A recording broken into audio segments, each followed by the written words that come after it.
Hi there, and thanks for checking out this presentation on the Westchester University transportation troubles. So I'm Steve Sassman. I'm a PhD student here at Prescott College, and I also work full-time at Westchester University.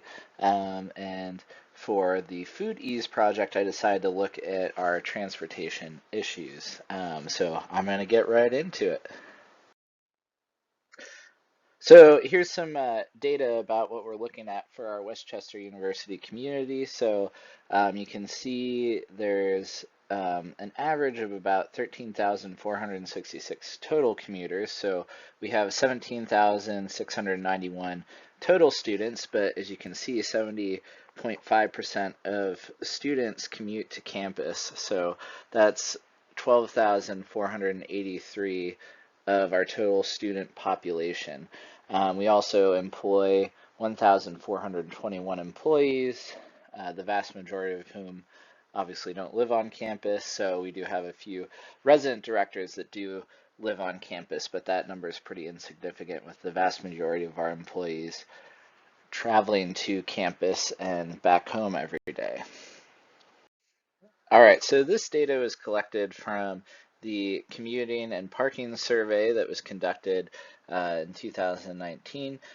So there were 345 off-campus students who responded to the survey that was administered, 78% of whom reported driving, 11% identified carpooling as an option, 39% reported walking, with 14% saying that they only walk to and from campus, and 10% report using the shuttle. So obviously, I'm not a mathematician, but you can see this is above 100%, and that's because these students generally use multiple forms of transportation, with driving being the most preferred method, and that's single-use vehicle driving. Now, there's 241 residential students who responded to the survey, with 51% of them only walking around campus, and then 86 said they use the shuttle at least once per week. So we do have a north campus and a south campus that are approximately 1 mile apart, but there are very few academic programs that are housed on south campus. So that doesn't necessarily impact a great majority of students. We do have some residence halls on south campus as well. So those students have to travel up to north campus for classes. And I have some more specific shuttle data a little bit later in the presentation. All right, and here you can see the faculty and staff data. So obviously vastly different than our student population, with 92% driving to campus every day. Only 5% of those who responded to the survey identified that they carpool as a means of that driving. And I wasn't able to find specific data on where individuals live. I do know, just from talking with my colleagues, that a vast majority of individuals live in various boroughs within a 20 to 40 mile radius from campus. So obviously walking is not really an option for most individuals. 10% did identify walking. I was one of the people that responded to the survey, so I'm one of those numbers. And only 3% actually use public transportation. This past year with the survey, we did not collect as much data from the Aramark staff, which that community is disproportionately representative of people who come from Philadelphia, from some marginalized communities who significantly use public transit more so than having a personal vehicle, just because of limitations of being able to park within the city limits, and then some other barriers to access to vehicles and things like that. Sorry, 1,176,156 gallons per year. So pretty significant. That is about two Olympic-sized pools just full of gasoline. We do have 2 electric vehicle parking charging stations. The university's hoping to get more. We had a whole issue with the state, so Westchester University is a state institution, claiming that we could not provide free electricity as a state entity, and those were going to be removed. But thankfully, we have a pretty active sustainability council here on campus that we were able to prevent those from being removed. But the vast majority of commuters, self-included, who do have vehicles are your traditional combustion engines. So again, looking at the commuting and parking survey from last year, the median reported travel distance is 15 miles. That includes students, faculty, staff, with some individuals reporting up to 70 miles of one-way transportation. I do know that some of my colleagues, many of whom live in Philadelphia or suburbs of Philadelphia and drive in, but I do know individuals that live all the way out in Lancaster, out towards Coatesville, some of the more rural areas that surround our community, and that's primarily motivated by the significant cost of living here within the Westchester borough. So individuals can find much more affordable housing options outside of the borough limits, which therefore increases the amount of travel time.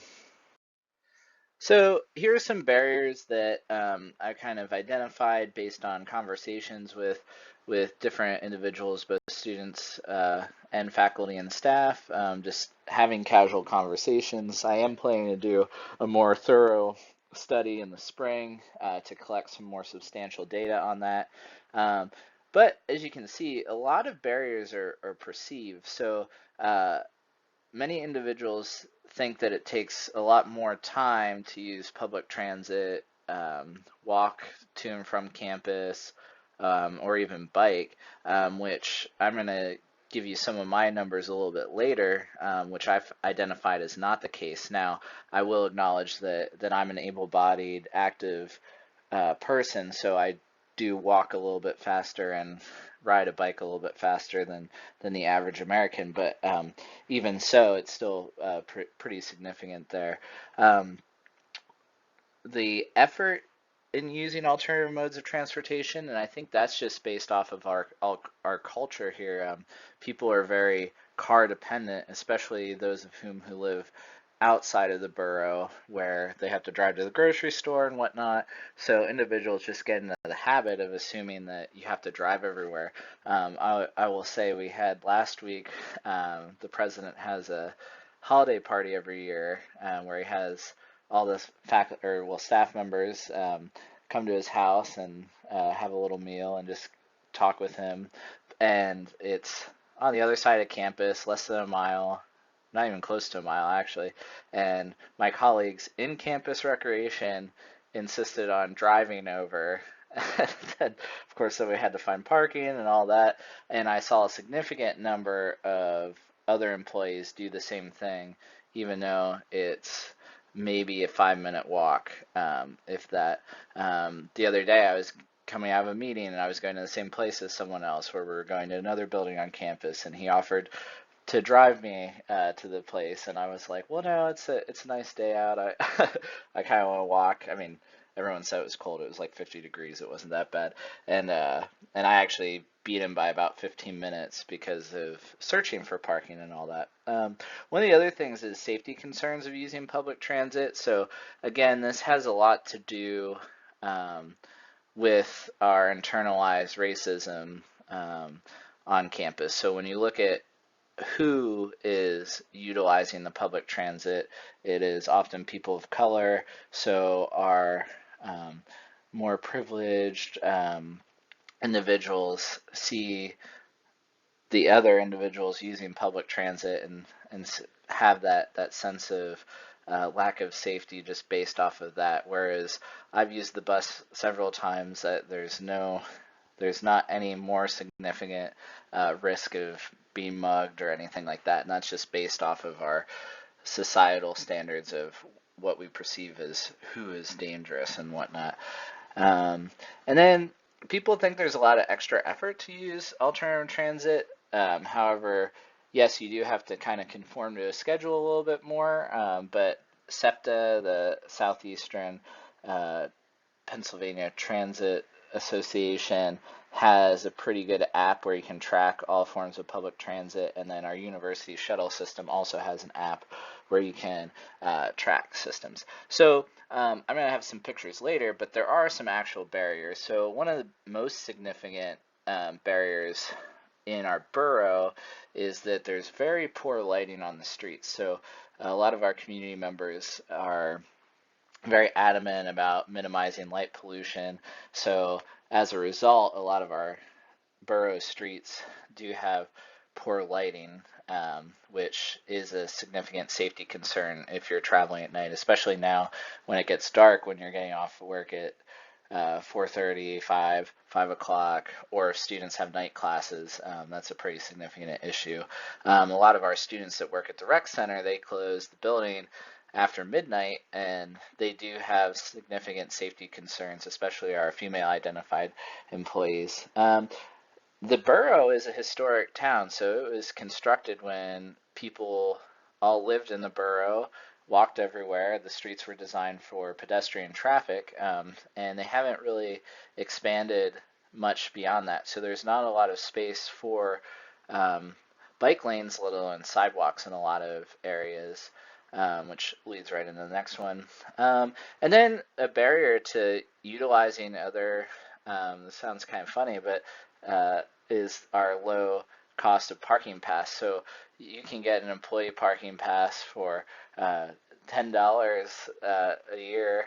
Is it $10? $20 a year. Sorry, I don't. I actually don't have a parking pass, so I don't know. And then our even the garages are the highest fee is $250 for the garage at our rec center. So when you compare that data to even Philadelphia parking prices, that cost is pretty significantly low. Now, a lot of our employees do complain about having to pay for parking. The previous institution I worked at, we could park for free, so I get that, but pretty insignificant cost when you look at it relative to things. Now, that does create an access issue because you look at who gets paid what and whatnot. So $250 may not be a lot to our senior directors, faculty members, and those individuals, but for our custodial staff who get paid pretty insignificantly, that is a pretty cost prohibitive barrier to obtaining that pass. So maybe identifying a sliding scale fee so we can increase cost based on income.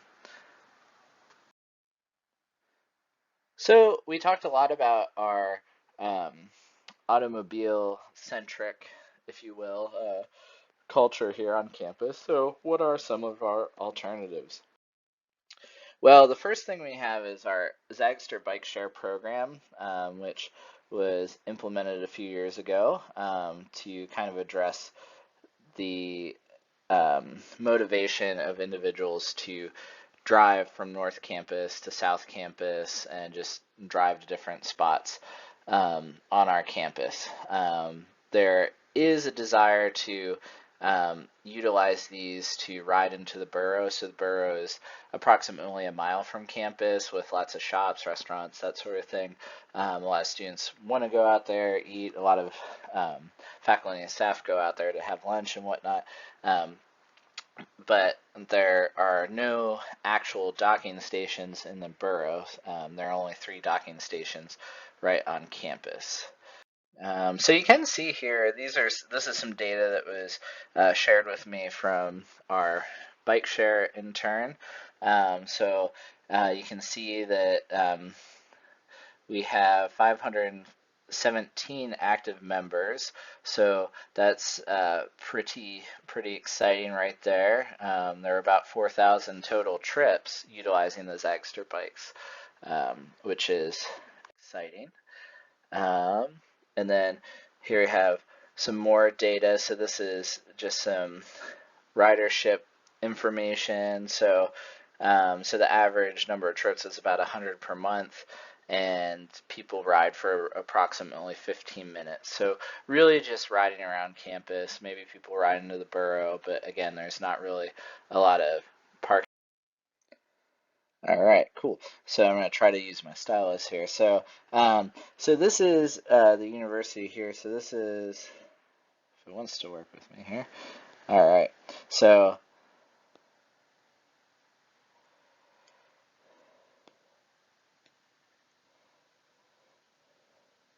this right here, this is the South Campus I talked about. So this is our one station right there. Then we have, so you can see a lot of traffic here. I think that these are people going through the Gordon Natural area, which really isn't the intent there. Probably trying to get over to Ram Diner or whatnot, get their greasy goodness. Um, and then we have our two stations up on North Campus. So this one right here is kind of close to our resident halls. This one's here more centrally located. So you can see most of the traffic's within the borough here, people riding in and out for quick trips. But again, there's no stations outside of campus, so that really limits the ability of riders to actually use it as a primary means of transportation. It's just kind of a, hey, do I want to go get a quick lunch in the town, and maybe incentivizes people to ride a bike rather than drive. All right, so this is the university shuttle bus information as of Thursday of last week. So this information was collected from our facilities department, who actually kind of oversees our shuttle bus. So the university has a partnership with Craft Bus, which is a local bus company. So these are your traditional like yellow school buses that transport students in various routes on campus, which you can check out on the university website. You can actually see the map. You can track the shuttles. It's pretty cool, actually. So now you can see here the most significant passenger pickup area is Church Street, which is kind of centrally located within in our campus. And then we have another pretty significant pickup point at Wayne, which is located right across from our student union, and then heads down to South Campus. So you can also see a lot of people get on at the apartments, at the clubhouse, and then you can see R lot, Q lot, S lot. So those are parking spots. So most people can't find parking on North Campus, so most individuals end up parking down on South Campus. So those riders are often people who drive, then take the bus up to North Campus for class. I will tell you that talking to my colleagues, they do not utilize the shuttle nearly as much as students. The few meetings I've had with other individuals down South Campus, they've been motivated to drive down. There was actually another, it was in the spring of last year, I had a meeting with some folks from the Environmental Health and Safety Department to look at potentially installing a fire pit. So my graduate assistant and I walked down, beautiful day, it took us about say 8 minutes. I wasn't really timing it to get down there. They drove a van, and then were very insistent on driving us back to North Campus. And we're like, we kind of wanted to walk and talk and enjoy the day, but since they were heading up that way and very insistent, we accepted the ride. And it's kind of interesting thinking about environmental health and safety. Let's emit more fumes and not promote health and wellness. So interesting dynamic here, but again, that's why we're looking at this, shifting this culture.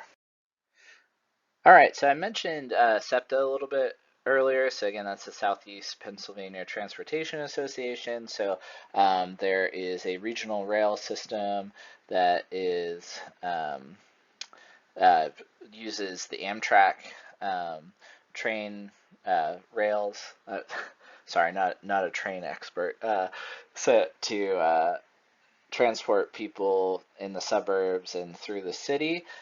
So there is no direct route from the city to Westchester. So the train does run past Westchester, but because there was not enough users, they do not extend it all the way out there. So if you choose to use the regional rail, you have to get a shuttle from Exton that takes you to campus. So this shuttle does operate during the semesters, but if you're an employee working over winter break, over summer break, you would have to walk across a 4-lane highway to go to the mall to get on a bus that would then take you into Westchester. So a lot of barriers there and pretty significant safety concerns. And I do see people doing that when I head out towards Exton for various things.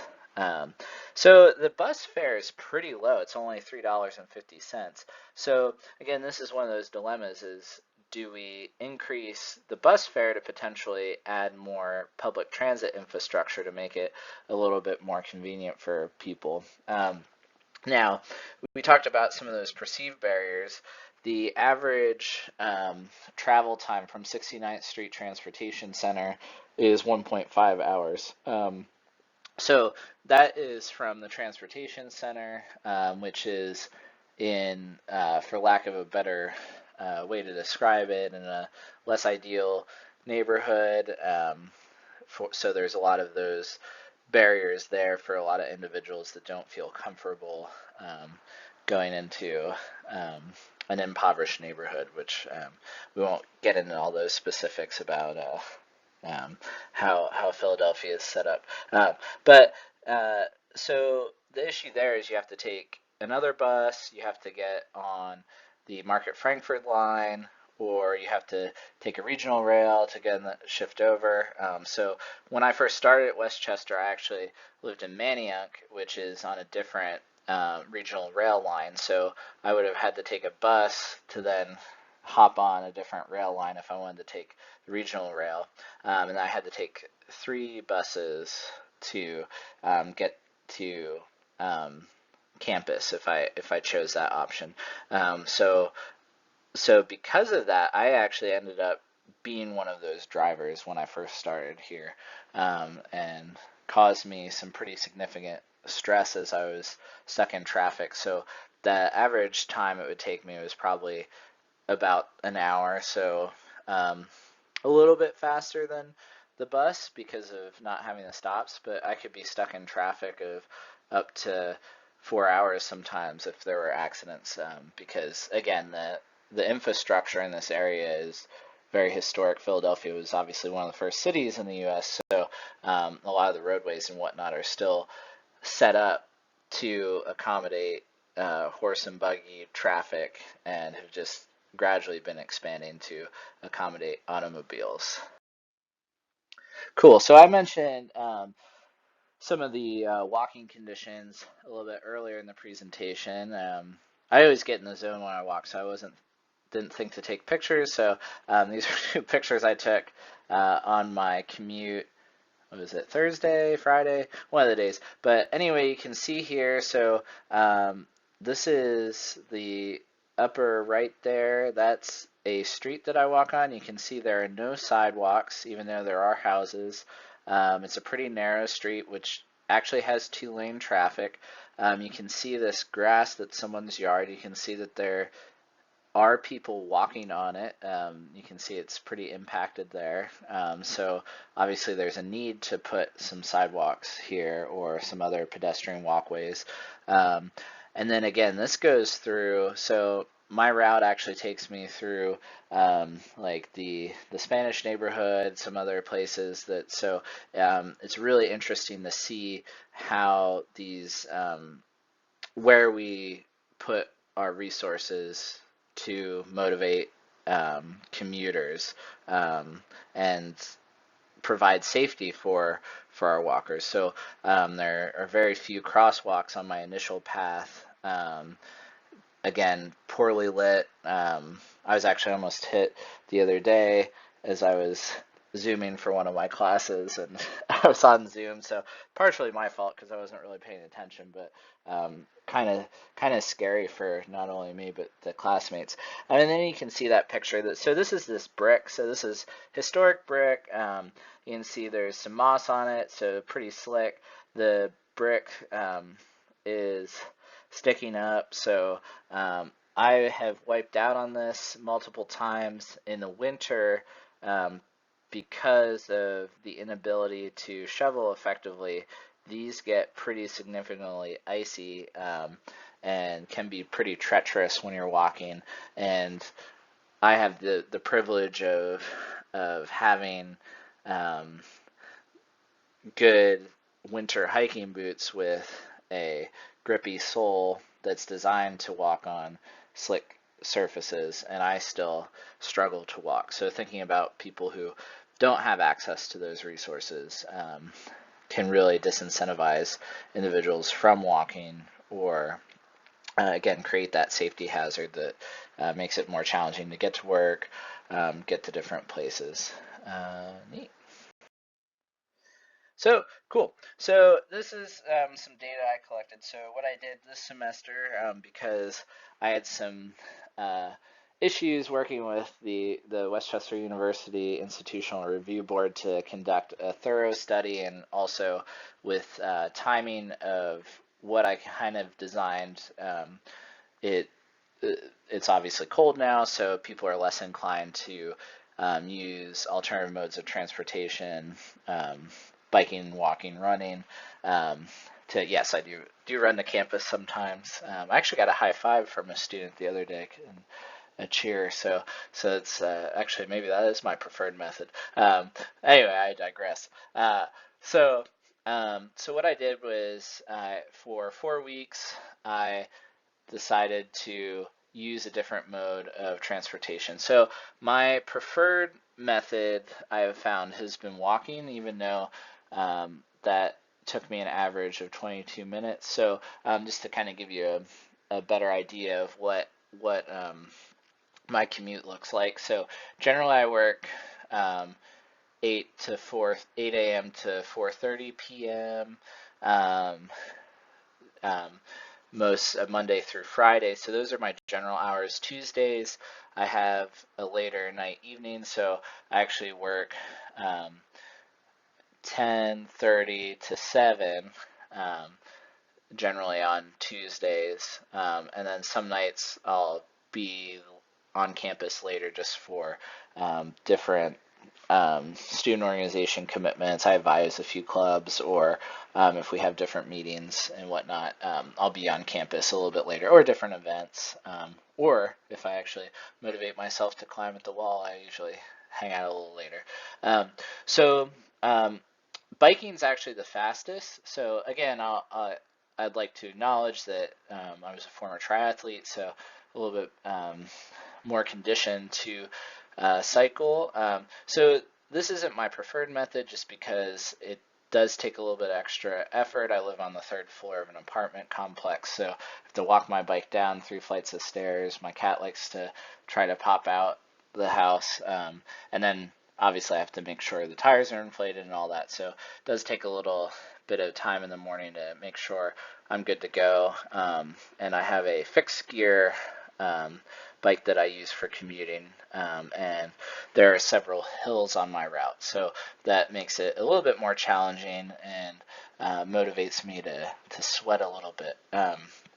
So, but overall, it takes about 8 minutes. So that was based off of 5 days of riding to and from work for each way. And my commute's 1.2 miles from my apartment complex to the Student Recreation Center, which is where my office is located. And then, so driving, the average was 12 minutes. However, one day it actually took me 30 total minutes to um, drive to work because the borough was doing a leaf cleanup. So they actually had several roadways closed off, and then there's 2 streets that have secret free parking spots that are closer to uh, my office than the designated employee lots. And like I said, I get a parking pass. I actually have like 3 unpaid parking tickets, so I'm avoiding those. But so both those roadways were closed. So it took me 30 minutes total to drive there. I was stuck behind a garbage truck.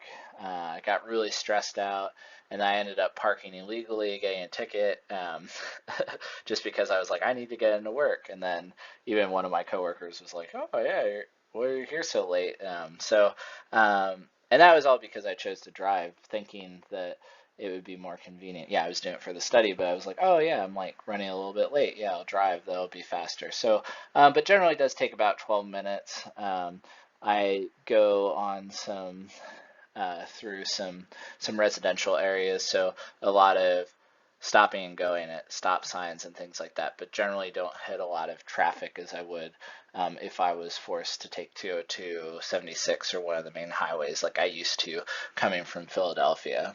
Um, and then so the shuttle bus, so we have an Uptown Loop shuttle that stops at the Giant, which is a grocery store that's located across from my apartment complex. So I do have to cross a highway that doesn't have a crosswalk, so it's kind of sketchy, and then walk up a hill to hop on the bus at the front of the grocery store.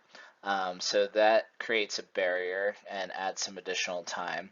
But again, the store is right across the street. That takes me an average of 24 minutes.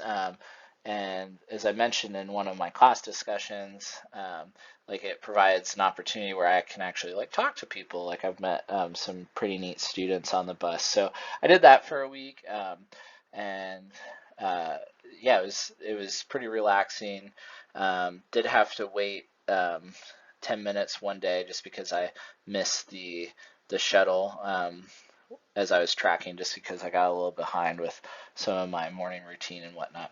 And then my walking average is about 22 minutes. So again, like I said, I do walk a little bit more briskly than I would say the average individual, but I try to take my time, relax. I actually don't walk with headphones, which I know is really rare in today's society, but it's a great way. I actually have been saying hi to some of my neighbors, engaging with some people, and then have overall showed up to work relaxed. So just based on my little personal experiment, um, walking was definitely my preferred method.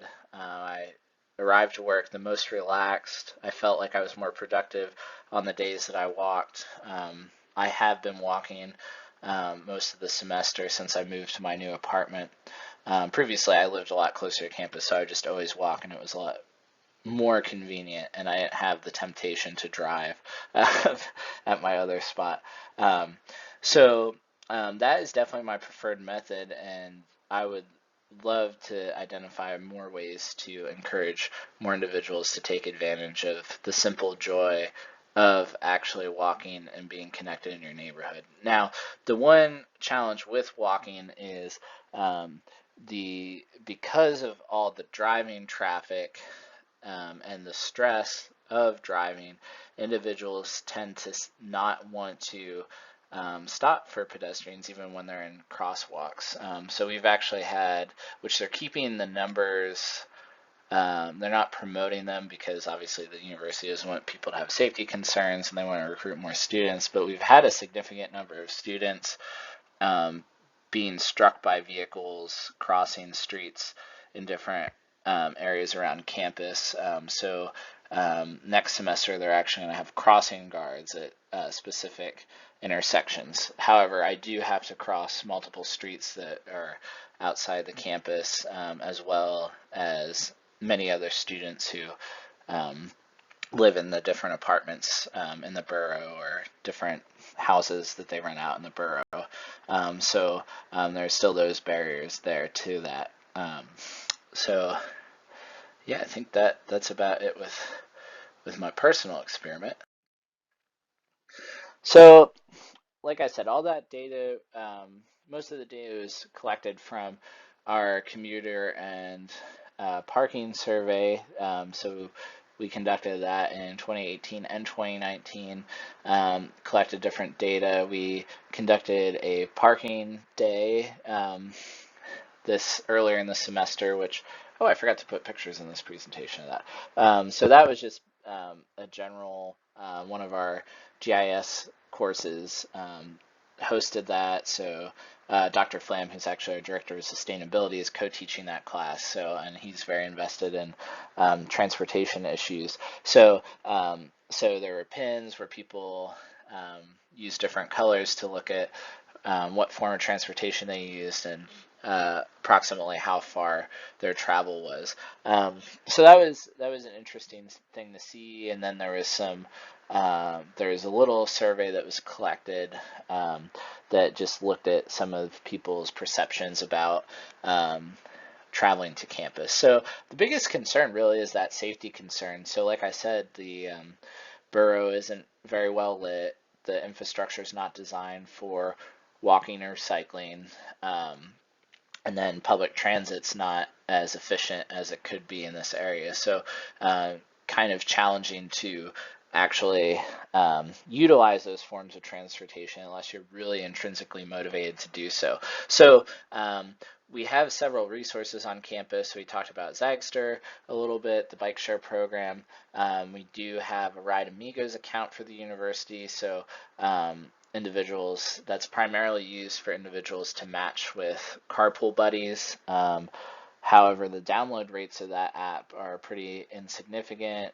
You do track different forms of communication. So there is a challenge that the Office of Sustainability did in October through Ride Amigos to see who walked the most, who biked the most, who carpooled the most, and who used public transit the most by tracking your commute habits via the app. And pretty, I have to look at the actual data. I didn't get that information, but just looking at the app as a user, it seemed like fewer than 15 people were really logging data. I actually won the walking challenge, so I got a nice gift card, but so a lot of people were aware of that. A lot of people are aware that we have Zipcar on campus, which you can get a membership at a reduced rate. And a lot of people are aware of the bike share. A lot of people are aware of the shuttle service, but again, it's identifying those motivating factors to incentivize people to use alternative modes of transportation. So one of the things that we discussed at a recent meeting I was at, looking at the Zagster data. So as you saw, there is an increase in ridership. People are becoming increasingly more motivated to utilize cycling as a form of transportation. However, most people can, well, actually, it's impossible to use Zagster as your primary means of commuting if you don't live on campus because, as we saw, there are no stations in the borough around. So our target for cycling is 3 or less miles from campus. So we do have I wouldn't say a significant number of faculty, but there are quite a few faculty members that do live within that radius. I'm one of those individuals, and then a majority of our students who live off campus do live within the borough, either in apartments or shared houses, and definitely fit within that target demographic. When I lived a little bit more in the borough, I lived on a street with a lot of students. I would see students get into their car, and I was like, oh, maybe they're getting groceries or something like that. And then I would walk into the rec center, and they'd be there working out, and it's like, this isn't even a mile walk. Like, oh, if you're gonna work out, why don't you do a warm up? But anyway, so we have to identify what those motivating factors are, how we can shift that culture away from driving, how, even though it is really inconvenient, the thing that most people complain about on campus is parking and how we don't have enough parking and how stressful it is to find a parking spot once you get to campus and how you have to come to work 30 minutes early so you can get a parking spot and just hang out, and then waste even more time that you could be spending with your families or spending working on your personal development or whatnot.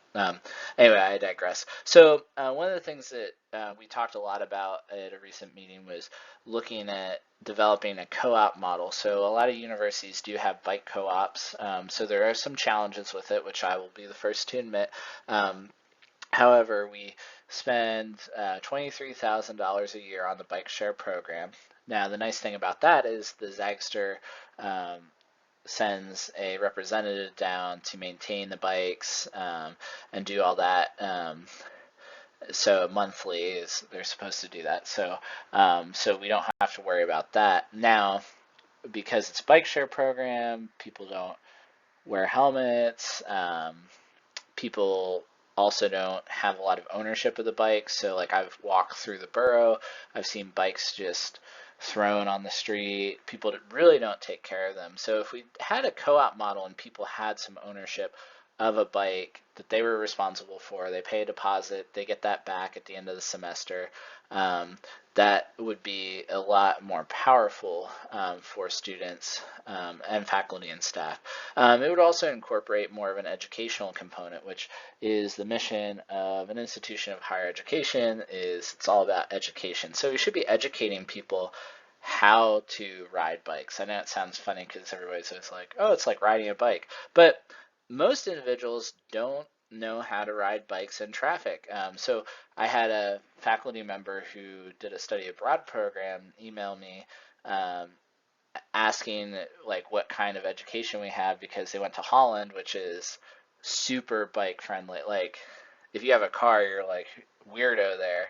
So it's kind of the opposite thing. And she said that a lot of the students had no idea how to ride a bike, like in traffic, how to stop, where you should be riding and whatnot.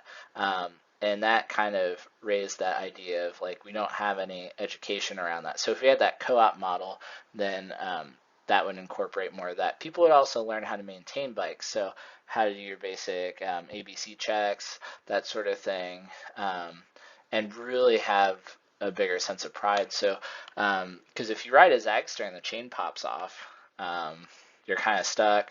Then you're like, you get stressed out about you have to carry it back to the station so you don't get charged for it and whatnot. If you get a flat tire, same thing. There's no really way to inflate the tires and whatnot. So that will be a really significant benefit if we shift to this focus. And it'll also create a critical mass of more people riding bikes. So that will incentivize more infrastructure development around bike-friendly streets beyond just putting a little stamp of a cyclist on a side street that says it's a shared use lane, which most drivers don't pay attention to. So this will create a pretty significant opportunity.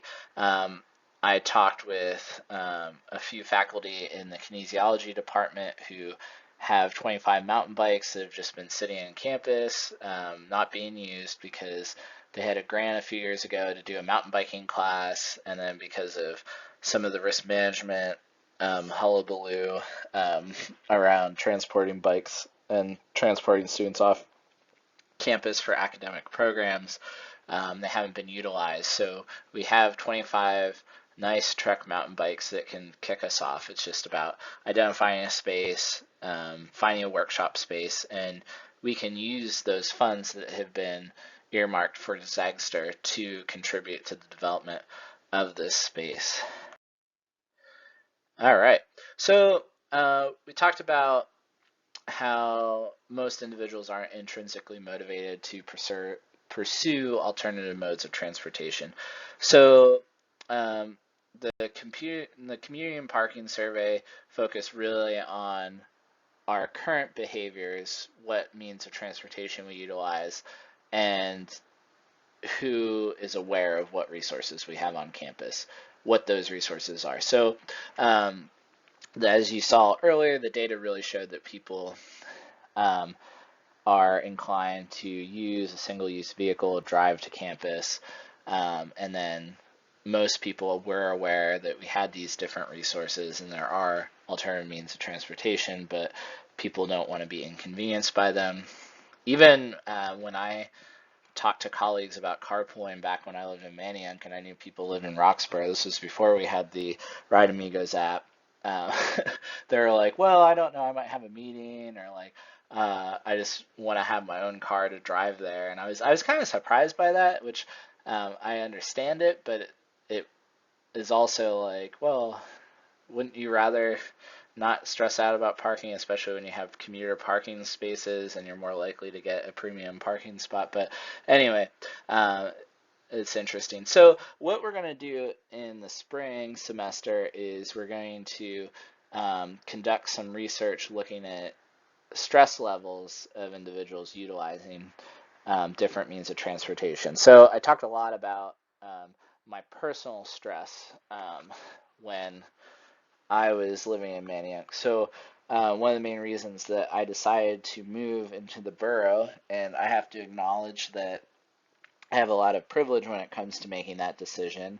I have a mid-level position at the university. I am single without children.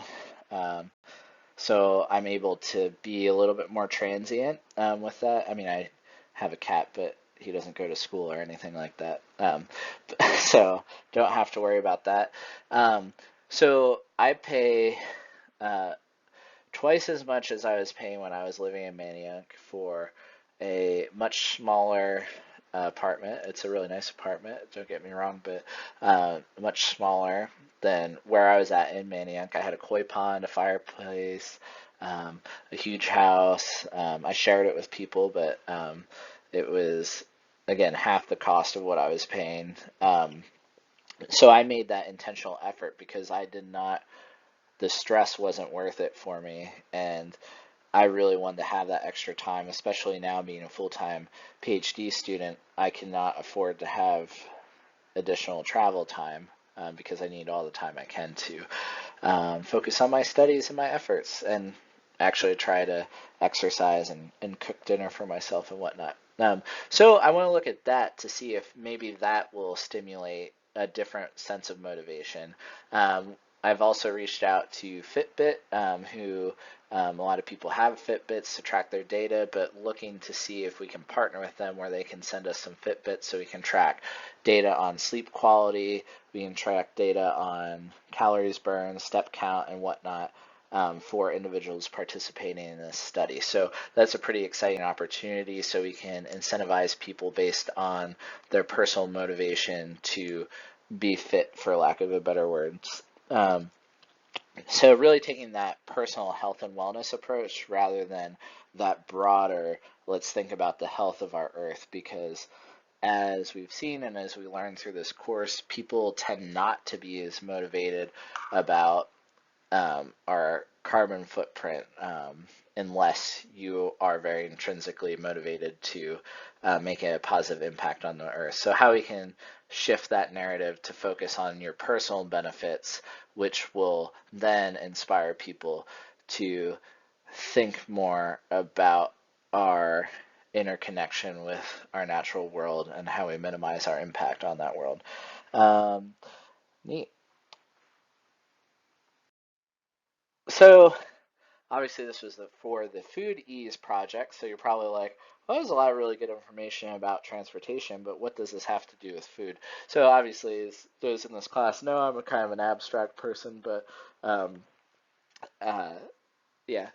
So because of the significant amount of commuting time, individuals don't have the free time or the energy to take the time to prepare meals that are sourced locally. So that's really creating a significant impact on our food system. People don't have the time to build their own gardens at home. They're going to prioritize other opportunities. I see everyone in my office, they bring in single packets of oatmeal. My two coworkers in the office, they say they wake up at 6 a.m. to drive to work. They both come from Philadelphia. Um, and they're like, oh, I don't want to eat just yet. So they have their quicker oatmeal container. So you have your food waste, and you also have all the impact of that manufacturing process there. Um, because there's a lot to think about trying to get out of the door as you're commuting, we tend to not take the time to cook breakfast in the morning. We also, when I was coming from Manayunk, I would almost always forget my lunch in the fridge because I had this 5 minute window that if I did not drive at that specific point, I would it would take me 2 hours rather than 50 minutes to get to work. Um, so a lot to think about, very stressed out about getting out the door. So then I would be more inclined to use our food trucks on Church Street. We have several food trucks, all of which use gas powered to fuel their mobile kitchens. Um, you see generators generating a lot of carbon emissions. The food's not nutritious. It's affordable, but um, the ingredients are not sourced ethically, and it's not really that great for you. So um, when I got into the habit of visiting the food truck every morning, I noticed that I've gained 30 pounds, and then I actually have high cholesterol now as a result of embracing some of that greasy goodness. So this past year, I've really shifted back to thinking about cooking my own meals and preparing accordingly, just because of that.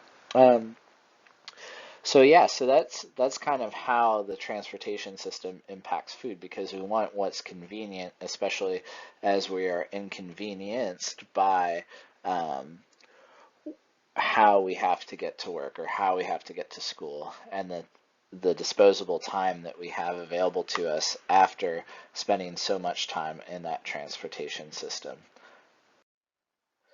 So the data for this presentation was retrieved from our Office of Public Safety, the Office of Off-Campus and Community Services, the Office of Sustainability, and Facilities Management. So really great partnerships going on with addressing some of the different concerns around transportation issues. Public safety is really invested in looking at different ways to protect people who aren't driving to work.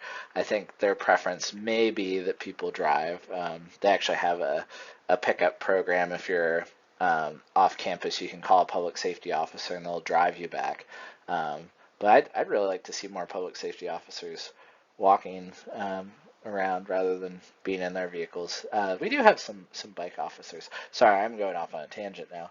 But so even when I was doing this presentation, I got a timely warning that there was a sexual assault, and I think that that was the result of some of our poor lighting in the borough. So there are some pretty significant safety concerns around how we can get to and from campus, especially as students go out on the weekends and things like that. So um, really taking those next steps, let's think about how we can address it. I'm excited to conduct this study, so we're partnering with our kinesiology office to get more of that health and wellness specific data, and our Office of Sustainability, and then we're going to utilize that data to look at new ways to market the benefits of using alternative modes of transportation beyond just the feel-goodiness of reducing our carbon footprint. All right, well, thank you for listening, and please let me know if you have any questions in the comments.